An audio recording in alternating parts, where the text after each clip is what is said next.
Olá a todos, olá a todas, sejam muito bem-vindos a mais um episódio do nosso amado SigmaCast, o lugar onde eu encontro com pessoas apaixonadas por educação, assim como eu sou, para falar sobre assuntos relacionados à educação e que também nos apaixonam. Hoje eu estou aqui, vocês não vão acreditar, alguém que praticamente é um habitué do SigmaCast, professor de História, diretor da Unidade 910 Norte, Tiago Diana. Muito bem-vindo, Tiago. Professor Marcelo Tavares, que feliz eu fico em estar com você aqui para falar de educação. A impressão que eu tenho é que a gente só muda de lugar. Só muda de lugar, né? Camisas Às vezes pretas, isso. sempre camisa preta. Você vem para cá, eu vou para lá e tá tudo certo. Fácil. Hoje o assunto que eu vou ter com o Tiago, ele é super importante e eu gosto muito de assuntos que de alguma maneira não poderiam ser trabalhados com outra pessoa. Então o Tiago e talvez a Gisela, talvez não, com certeza, a Gisela e o Gabriel, Gisela diretora de Águas Claras, Gabriel diretor da 912, seriam as pessoas ideais para falar sobre isso, porque a gente vai falar sobre como ficou a escola depois dos celulares, depois da proibição dos celulares. Então a gente vai falar um pouquinho sobre a realidade das escolas e também o que as escolas estão fazendo para fazer com que essas crianças agora, distantes dos celulares, possam também ter um momento, ter experiências bacanas e praticamente não sentir falta dos aparelhos. Vamos falar sobre isso daqui a pouquinho no episódio de hoje.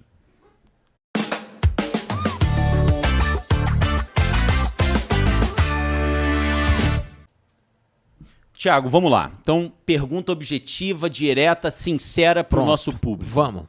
Os celulares foram embora mesmo? A família que hoje resolveram andar por qualquer uma das 3 unidades do Sigma, o celular foi banido da escola? Marcelo, é uma ótima pergunta e foi um momento de muitos desafios, né?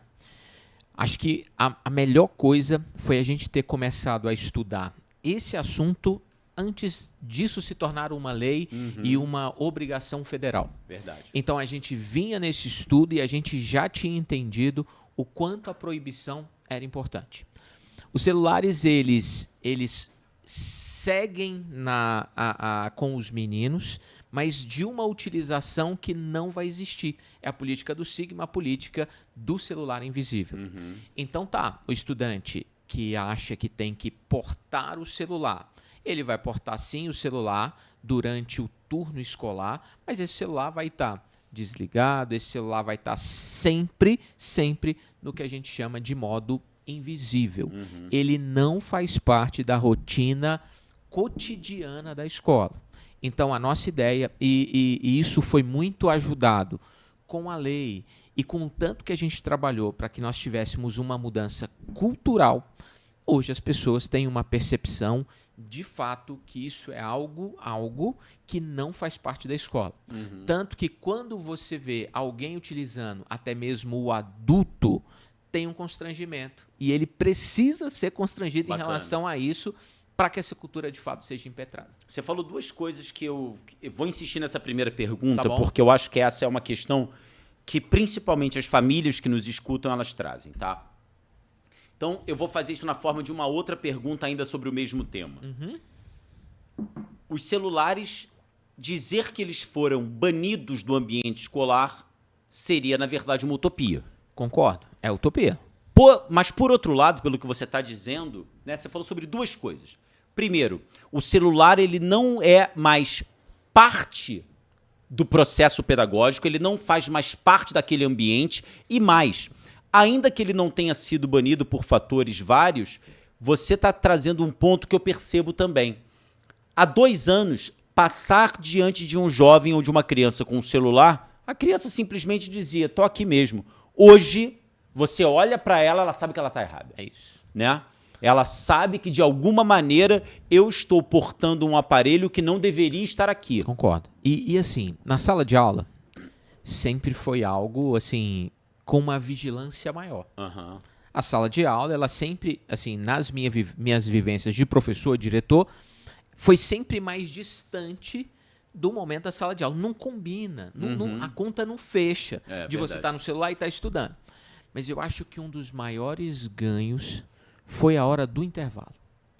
Porque a hora do intervalo é a hora que muitos entendiam assim, Agora eu posso fazer o que eu quiser. É. Agora o meu refúgio não são os meus amigos ou tudo que a escola pode me oferecer. O meu refúgio era, eu quero sair dessa aula, e aí eu me desconcentrava com pressa para ir até o intervalo e ficar no celular. Então, acho Esse é um bom ponto. acho que a principal mudança, minha percepção. Ou seja, o celular fazia parte do ambiente escolar, pode não fazer parte da aula, mas tá tudo bem, na hora do intervalo eu pego o meu celular. E era normal. Isso aí. E era normalizado, e o quanto isso, Marcelo, pode ter atrapalhado crianças nos últimos 10 anos, nos últimos 15 anos, no seu processo de socialização, no seu processo de construção, de descoberta, no seu processo de diálogo, de desafio, no seu processo também de frustração, no seu processo de negociação em relação a tudo que acontece naqueles 30 minutos mágicos que são o intervalo. E é engraçado, né? Ainda porque esse assunto é muito legal, mas ainda nessa primeira pergunta. Então, quando eu falo das famílias que vêm nos visitar, das famílias que entram na escola, elas vão perceber, sim, que o celular ainda existe naquelas áreas, né, na mobile zone, Sim, que a gente sim, permite. a gente vai falar sobre Eles isso. não desapareceram, mas agora está claro que eles são alienígenas naquele ambiente. É isso. E fazer esse celular não ser uma extensão do braço, porque parecia uma extensão do braço. É isso. Parecia, assim, algo conectado ao estudante, inerente a ele, e como se ele não sobrevivesse sem aquilo. É isso. E, Eu acho que esse é o ganho. e não foi simples, tá? Não foi simples. Nós tivemos estudantes que tiveram, assim, um primeiro momento de muita dificuldade desse abandonar o aparelho eletrônico. Era se ver livre, como você muito bem colocou, era se ver livre de uma parte do corpo, né? É isso. Como assim eu vou estar no intervalo e eu não posso A ver extensão do meu braço, a extensão da minha mão. E muitos, Marcelo, que ainda assim, no intervalo, você via que era por pura angústia e ansiedade. Não chegou nada no celular do cara, não tem uma notificação. Mas o cara fazia... Sabe aquele movimento que a gente faz às vezes na geladeira em casa? O cara ia lá, olhava... Eu conheço um monte de adulto que faz isso. o tempo inteiro. Então, isso acontecia muito. Então, acredito que a gente tem ganhos substanciais no que diz respeito a novas rotinas, novas possibilidades. E o mais legal, assim, é que em nenhum momento a punição existe, tá? Ela existe, ela está lá dentro do regimento disciplinar da nossa escola, mas em nenhum momento foi uma coisa truculenta, arbitrária. Foi muito mais no sentido de entender os malefícios e fazer com que eles tivessem noção dessa nova dinâmica. Ou seja, no universo Sigma, esse ponto é importante. E você está trazendo uma coisa que eu nunca parei para pensar. Havia muita gente, você falou isso no início, né? Nós começamos a falar sobre a necessidade de tornar o celular invisível antes da lei. Mas muita gente, quando nós avisamos, mesmo antes da lei, que nós iríamos proibir o celular visível, muita gente apostava numa inevitável truculência no trato com o aluno. E pelo que você está dizendo, houve muito mais uma ação de conscientização e acompanhamento do que o embate, né? É isso. E eu acho que esse é um ganho, porque você deixa a relação muito mais parecida com o que a ótica escolar pede. De desenvolvimento, de cuidado, de capricho. Do cara ser também um ponto que na hora que percebe que tem alguém fazendo qualquer tipo de uso que é estranho ao que tem que ser, o próprio aluno vai falar. Sim. Tem alguém que está usando, ou tem... Eles são um controle também nosso em relação a tudo isso. Entendendo o quanto isso pode ser ruim para a sequência dele, cognitiva, para a sequência de desenvolvimento. Avançando um pouquinho o nosso papo, eu conversei com algumas famílias e nós já demos entrevistas sobre isso, né?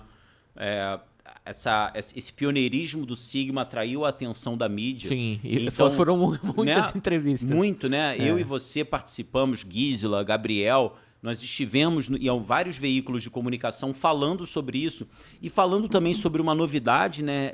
Essa bem recente, que seria o Estatuto Digital, né? Da criança e do adolescente. Sensacional. E aí, eu tenho uma pergunta escrita aqui, mas a gente não precisa ficar nela, não. Tá. Eu acho que eu me lembro de ter respondido, mas eu não perguntei a tua opinião, mas eu respondi isso a uma repórter de um veículo de comunicação. Como você vê o ECA Digital interferindo nesse cenário? E tudo bem se você não vê interferência nenhuma, né? Mas como que você vê o ECA Digital interferindo nesse cenário que você montou? De transformar o celular em um claro alienígena ali, e mesmo que ele não tenha desaparecido, para não criar expectativas utópicas das famílias, mas que as famílias comecem a perceber que, por um lado, usar o celular hoje, como você usar o seu termo, é fonte de constrangimento, ou então de necessidade, porque eu estou na área permitida, mas o mais legal é ter essa noção de que o espaço da escola ele não traz mais a necessidade inevitável do celular. Como é que o ECA digital, na tua opinião mesmo, você acredita que vai interferir nisso? Tá, eu gosto muito da ideia de regulamentação de certas coisas. Tá bom.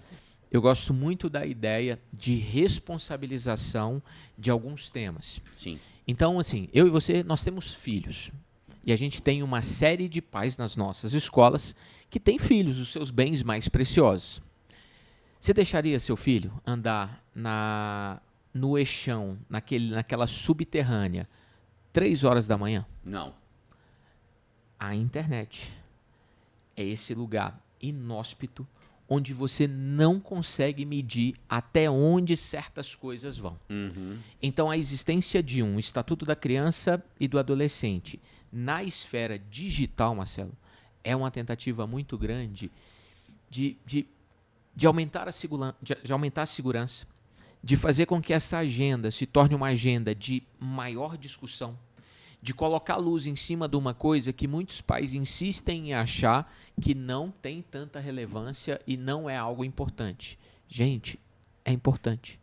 É importante.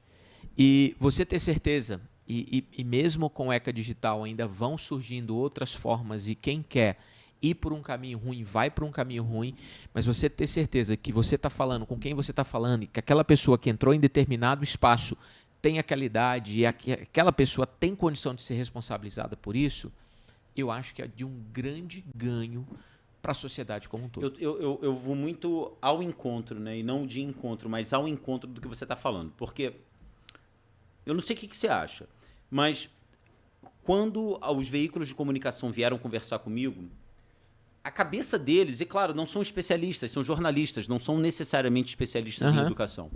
Eles falavam assim, qual vai ser a grande mudança que vai acontecer agora na escola com o ECA Digital? Eu disse, nenhuma. Eu falei dessa forma com uma. Eu falei, nenhuma. Existe uma legislação que já proíbe o uso de celulares. Mas então o ECA Digital não vai interferir em nada? Aí eu vou exatamente no seu ponto. Ele lança luz. É engraçado. Se torna a agenda, se torna o olhar, a preocupação. Há muito pouco tempo a gente gravou o programa sobre a geração Z. E aí a gente falou sobre como que a realidade, né, da geração dos baby boomers, dos millennials, como é que a coisa muda. Eu fiquei pensando aqui. Quando eu era moleque, ninguém sabia que existia cinto de segurança. Existia cinto de segurança no carro, mas ninguém colocava. Quando eu viajava com tios, com meu pai, né? Meu pai viajei pouco, mas quando viajava com tios, ou então junto no carro com os amigos, ninguém colocava celular. E que se o carro fosse grande com mala grande, as crianças iam na mala, na Belina. Tu lembra desse carro? Belina, botava todo mundo no opalão, na Belina, ficava todo mundo lá atrás na estrada. E, de repente, quando veio a legislação e a sociedade começou a discutir isso, o tempo inteiro era a mídia, era a lei, era a Detran. Então, as coisas elas entravam no foco da sociedade. Não, e a diminuição que isso provocou? Claro. E quantas vidas salvas? O ECA Digital, não estou dizendo que a importância é só essa, né? Para o assunto escola, me parece exatamente, acho que você foi feliz no que você falou, porque ele lança luz para dizer para as famílias assim, olha só, o assunto é sério pra caramba. Para e pensa sobre isso. Não é brincadeira, não. Tanto é que tem a legislação e agora houve uma preocupação em relação à criança e ao adolescente mergulhados nesse mundo inóspito que você falou, na passagem subterrânea do eixão 3 horas da manhã, cara. E aí? Então, mas por outro lado, não para a escola, né? Mas eu gostei do que você falou. Eu acho que o ECA Digital, ele traz, a palavra-chave é essa, responsabilização. É isso. Não tem mais esse papo da criança dizer, botar lá que tenho 16 anos.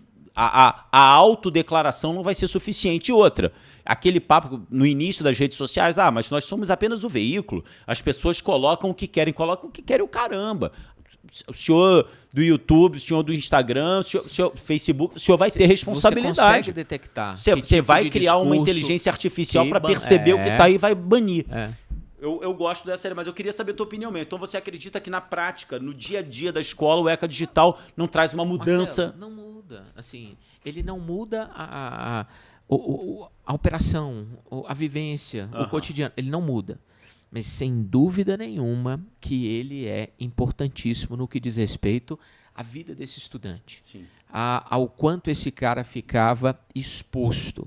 Ao quanto pais e mães achavam que estava tudo bem, mas ele estava no joguinho e ele estava conversando com a pessoa de 50 anos, achando que estava conversando com O que você tem 10. contra pessoas de 50 anos? Nada, mas no ambiente do joguinho, se passando por um de 12? Exatamente, o problema não são as pessoas de 50, mas a pessoa de 50 anos que se coloca como um coleguinha de 12. Um predador. Né? E outros tantos que se aproveitam de conteúdos que envolvem crianças e toda aquela história da adultização, da exposição. É isso. Então, eu acredito que é importantíssima que a discussão aconteça. Estatutos assim protegem grupos que são vulneráveis e eles não existem ao acaso. E o mais importante é que você joga luz e você torna a agenda muito forte. Então vai ter parlamentares refletindo sobre isso. É isso. Então vai ter sociedade civil... Vai para agenda pública, né, cara? Vai para agenda pública. Vai ter sociedade civil organizada pensando sobre isso e se debruçando sobre... Tá, então até que enfim a gente parou para analisar isso e vamos pensar então o que pode melhorar. E é engraçado, né? Pra gente sair desse assunto. Hoje a gente não pensa num cenário de relacionamento com a criança e com o adolescente sem o ECA. Né? Nem o digital, o Estatuto da Criança. Sim. E no início houve, né? Poxa, por que isso tal? Não precisa. Não precisa. Até porque eles eram vistos como mini adultos, né? Você não tem a concepção de criança. É isso. É isso. E eu tenho outra pergunta aqui, mas essa aqui é a minha pergunta preferida, tá? Então eu já tinha visto antes e eu acho que ela vai tomar o finalzinho do nosso programa. Que é o seguinte. Imagina que você esteja falando agora, não com os seus colegas Gisela de Águas Claras e Gabriel da 912, mas que você esteja falando com os seus colegas diretores de escola. Tá bom. Sejam escolas públicas, sejam escolas privadas. E eu vou partir de um pressuposto generalizante, toda generalização é burra, levando em consideração a diferença de acesso a recursos, tá? Mas a pergunta que eu tenho é a seguinte, Thiago, e aí eu queria você com chapéu de diretor de escola. O que a escola tem que oferecer? O que a escola pode criar, seja com dinheiro, seja sem dinheiro, seja com imaginação, seja com investimento, mas o que a escola pode criar para, vou usar um termo e me critica esse termo, tá? Mas para substituir esse celular ou então essa cultura que você falou do celular como uma extensão do meu próprio corpo. Partindo da tua vivência, daquilo que você conseguiu ou então daquilo que você ainda quer. Tá bom. O que a escola oferece? O que a escola pode fazer? O que você orientaria se hoje tivéssemos aqui diretoras e diretores de escolas perguntando, Thiago, pela tua experiência, o que a gente pode fazer para que esse ambiente de abandono do celular não seja um ambiente de angústia, mas de uma percepção clara de que, poxa, olha só como é que tá bacana isso aqui sem o aparelho. Cara, essa é uma ótima pergunta, assim. E eu acho que foi uma das melhores entrevistas que eu dei para um desses não faz propaganda, veículos. Não vou falar o nome, não. Mas um desses veículos. E eu acho que ele não acreditava em tudo que a gente falava. Olha. Mas por que tu acha isso? Porque eu dei a entrevista, eu falei de tudo que acontecia e ele falou assim, não, mas... Meio incrédulo? Ele achou que era um discurso meio falacioso, aí ele falou assim, pô, então você deixa eu participar do intervalo? Eu falei, claro. Sério? Ele falou isso? Você não tem ideia do quanto você vai gostar do intervalo. Espera até o tal horário, as crianças vão descer e você vai vivenciar. E, cara, assim, foi uma das melhores matérias que já fizeram sobre a nossa escola. Que legal, cara. Porque ele conseguiu pegar essências de clima organizacional. Ele conseguiu pegar evidências de um clima extremamente favorável, de um clima colaborativo, das crianças muito felizes em tudo que elas estavam fazendo. Então, o que eu pensei, e eu fui muito ajudado pelas pessoas da unidade, quando da substituição e quando da proibição dos celulares. O conceito que eu tinha era assim, a gente precisa urgentemente ocupar os espaços dessa escola. Os espaços têm que estar ocupados. Eles têm que ser espaços que servem aos interesses dos alunos. Então, desde comprar jogos analógicos que a gente achava que era bobinho e que ninguém ia querer. Jogo de tabuleiro. Jogo de tabuleiro. Diferentes jogos de tabuleiro. Jogo analógico, jogo que incita ali um tipo de pensamento. E que, de certa forma, é um investimento pequeno, né? Não, um investimento pequeno. E aí, assim, eu tinha mesas e os jogos eu tinha alguns e tinha uma burocratização na coisa do jogo que era assim, mas para emprestar e não sei o que, era difícil. Eu falei, não, o jogo tem que ficar de fácil acesso, de livre demanda, é deles e para eles. Bota a responsabilidade na molecada, se vocês perderem vão ficar sem o jogo. Se perder vai ficar sem, se quebrar eu quero saber quem quebrou. E aí existem espaços hoje na minha escola que são para isso.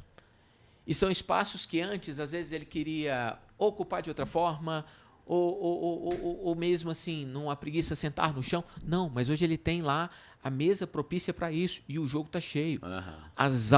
Olha que coisa legal. As aulas de xadrez no Sigma, que hoje são sensação nas unidades, começaram porque eu comecei a disponibilizar. Isso eu vi monte de moleque lá jogando xadrez, cara. Muita gente. Xadrez e Uno. Pô, veja, eu adoro. Chega lá, a molecada tá sentada no chão jogando. Xadrez, dama, Uno, brincadeiras que a gente... Não sei se você fez, né? Mas assim... Não sei se vocês sabem uma dedonha de caderno. Você vai anotando. Aquilo é maravilhoso. Maravilhoso. Então, vê-los fazer isso e tendo os espaços... É a dedonha ou a dedanha? Eu não sei. Pô, professor, eu conheço em Brasília. Marcelo, é a dedonha ou a dedanha? A dedonha. A dedonha, eu conheço como a dedonha. Tá bom, não, tá bom. E aí, acho que a grande questão foi essa. Então, não foi com recursos singulares, extraordinários, intergalácticos. Não foi. Foi com pouca coisa, mas foram com coisas que eram importantes para eles. Alguns conseguiram ainda participar. Então, teve melhoria na biblioteca aberta em tempo ininterrupto, sem fechar. Bacana. Mesas na biblioteca dispostas para esse tipo de jogo. Salas, mesmo nos andares, que eram também propícias a isso. A coisa dos esportes organizadas, onde eu libero... Sabe aquela agonia que alguns têm? Eu tenho que levar a bola para a escola? Não precisa. Eu te dou a bola. Pode brincar. É o 3-corte, e aí tem 3-corte, eu já muitas vezes jogo com eles o 3-corte.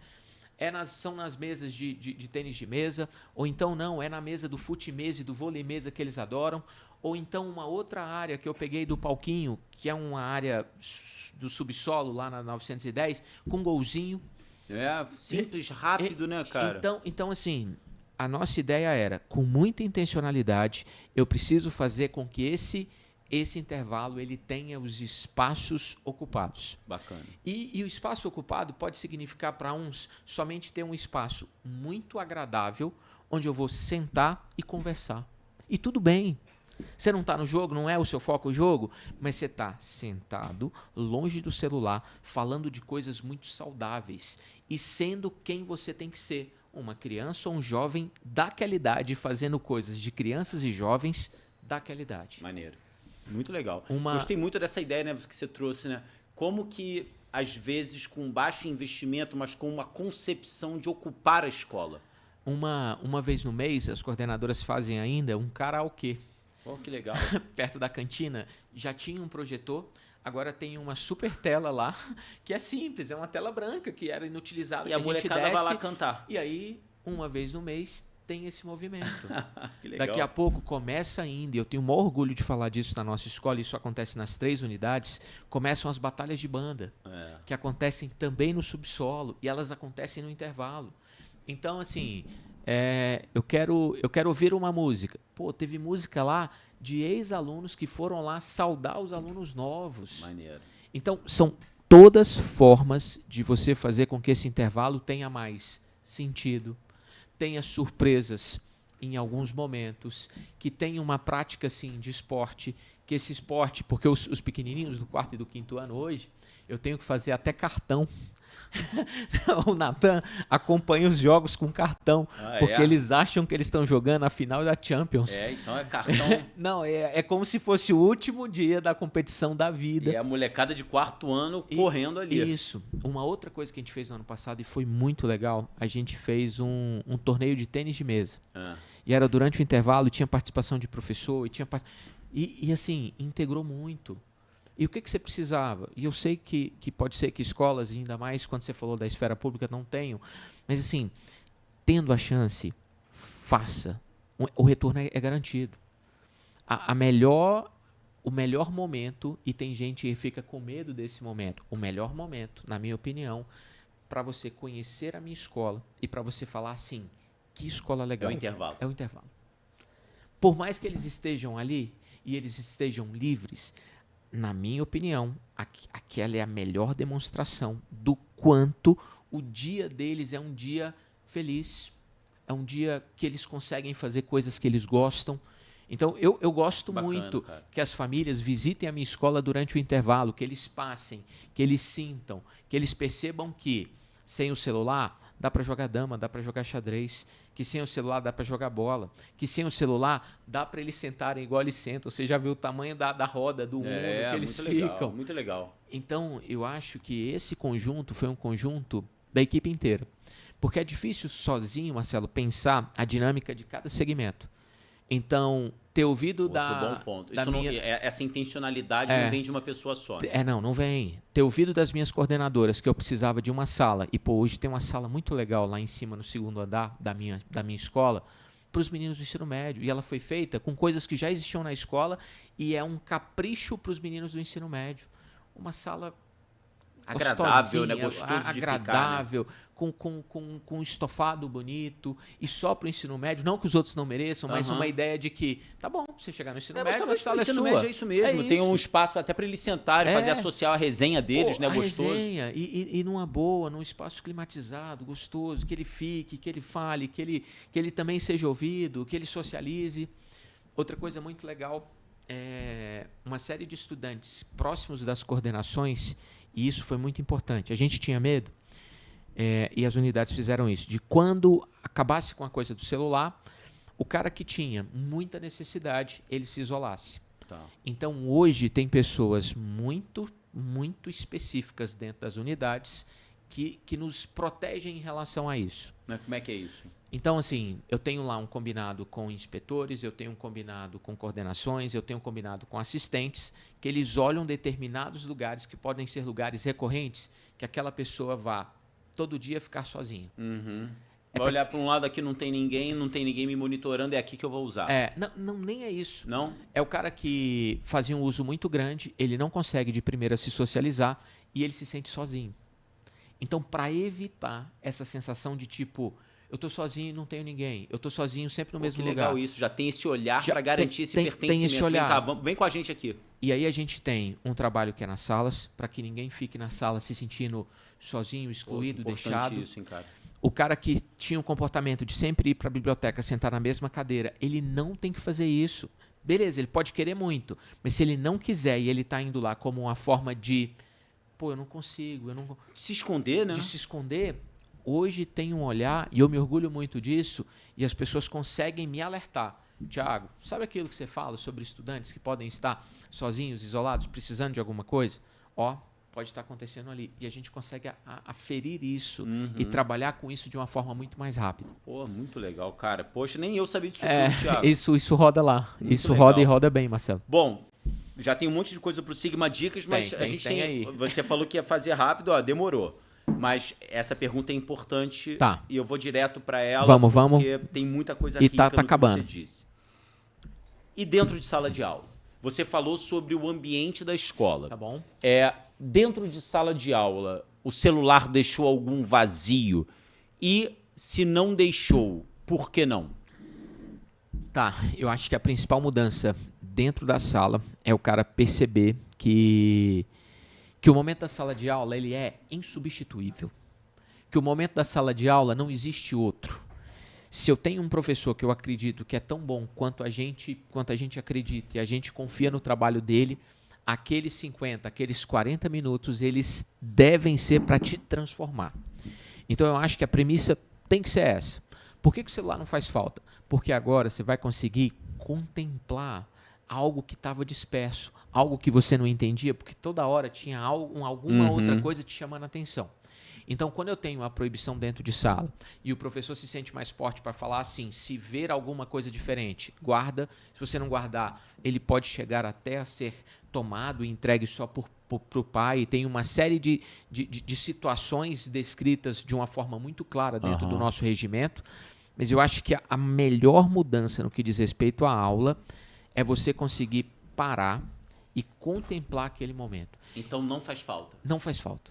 Eu não tenho dúvida que o cara dentro de sala, sem o celular, prestando atenção, as coisas passam a fazer muito mais sentido. Ele se sente muito mais parte daquilo dali. Ele se sente muito mais, nossa, agora eu consigo entender. Sabe? O que ele não entendia porque ele estava sendo atrapalhado por outras ferramentas. Até o nível, tá? O nível de ansiedade, angústia e pressa e o senso de urgência que os hiperestímulos digitais acabam causando naquela criança, eles diminuem. Você sabe disso até porque o Thiago ainda está dentro de sala de aula. Você está vendo essa mudança, né? Tô lá com eles. Então, o incentivo ao quadro, o incentivo ao copiar, o incentivo a prestar atenção em uma coisa que você fala assim, galera, esse é o momento mais alto da sala, isso aqui é o clímax da nossa aula.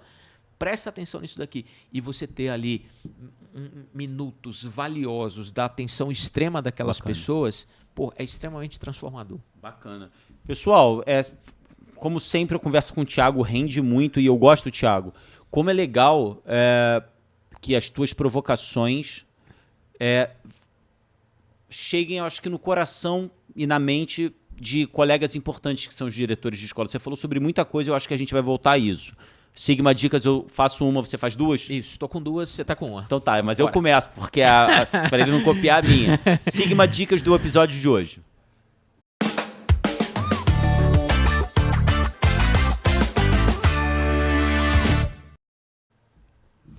Thiago, você falou sobre muita coisa legal, eu vou ter que escolher uma.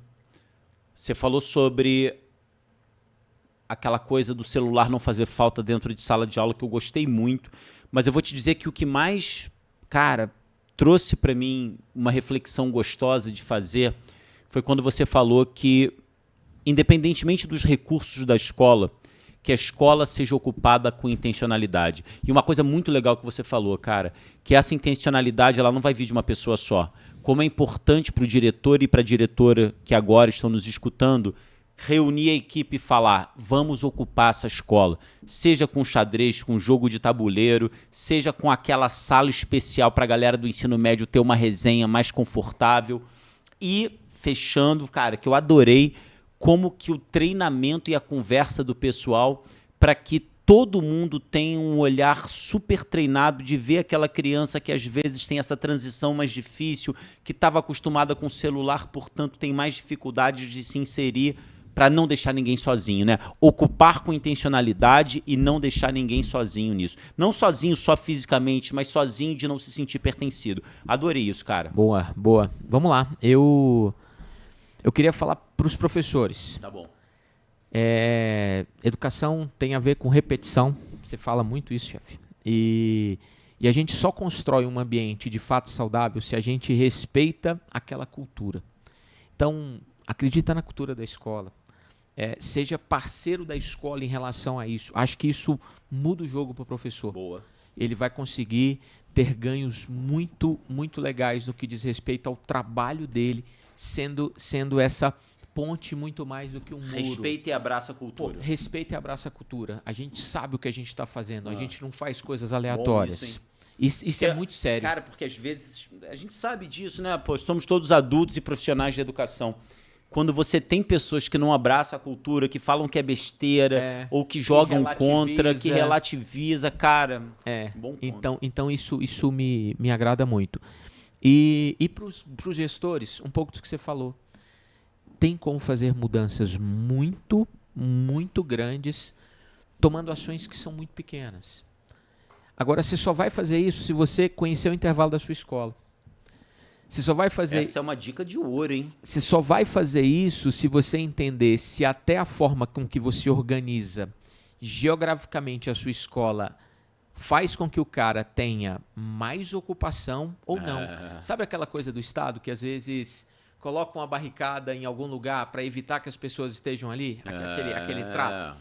Então, na hora que você andar pela sua escola, na hora que você vivenciar, na hora que você escutar de alguns grupos, algumas ideias, não que você vá fazer tudo, mas na hora que essa comunidade se sentir como atendida de uma alguma... mudança de mobiliário faz diferença, né, isso. cara? Eu tenho aquele lugar lá atrás que você me ajudou a fazer um muro que ficou muito legal e uma área hoje que é uma área de convivência.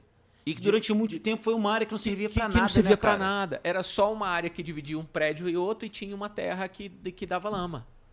Hoje é uma área que o cara se senta, tem um pergolado bonito, ele se sente extremamente bem, tem banquinhos para ele lá. É isso mesmo.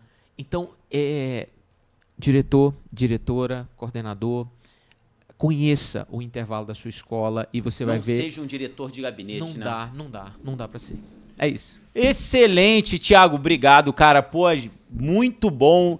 Excelentes informações, anotações várias que eu espero que os nossos colegas tenham feito. E a gente se vê em breve para outro episódio. Chamam sempre a gente, né, cara? É isso. Eu volto aqui sempre que o Sigma com alegria, com alegria. Um abraço, pessoal. Tchau, galera.